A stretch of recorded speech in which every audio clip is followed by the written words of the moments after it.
Assalamualaikum warahmatullahi wabarakatuh. Perkenalkan nama saya Raja Muhammad Muslim Syafiq dengan NIM 210203005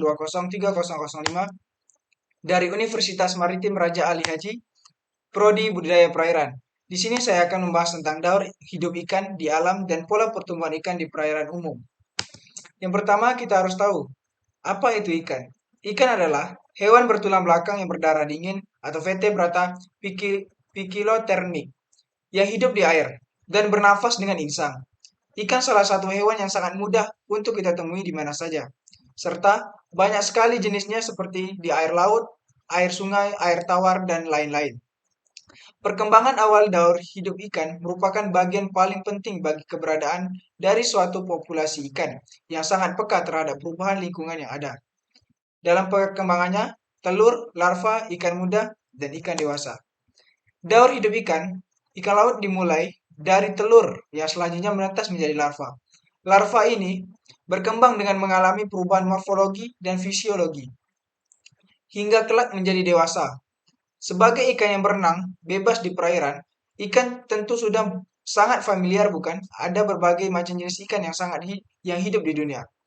Mulai dari ikan untuk dikonsumsi, pemangsa hingga ikan hias. Semua mengalami siklus kehidupan yang sama. Sama halnya dengan makhluk hidup lainnya.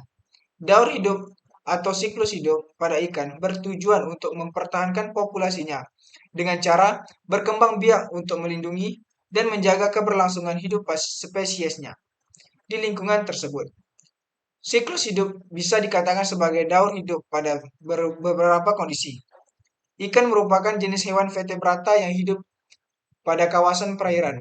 Terdapat dua golongan yang ditemukan pada hewan, yaitu golongan air tawar dan ikan air asin. Cara membedakan ikan tersebut bisa dilihat dari jaringan hewan yang ada di tubuh ikan tersebut. Secara garis besar, siklus ikan air tawar dan ikan air asin tidak jauh beda. Berikut adalah siklus hidup ikan. Yang pertama adalah telur. Telur akan sangat tergantung dengan suhu dari perairan di mana telur tersebut berada. Jika perairan hangat, maka telur akan cepat menetas. Yang kedua, larva. Larva ikan akan menemukan kantung kuning telur bagian perut. Kantung kuning sangat penting bagi larva hingga untuk sumber makanan. Tiga, ikan muda. Pada fase ini, menandakan mulainya proses metamorfosis pada ikan.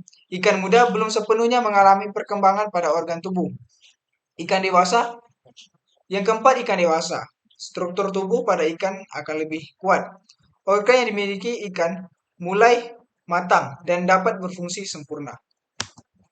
Yang kedua, pola pertumbuhan. Pertumbuhan adalah perubahan ukuran berupa panjang atau berat dalam waktu tertentu.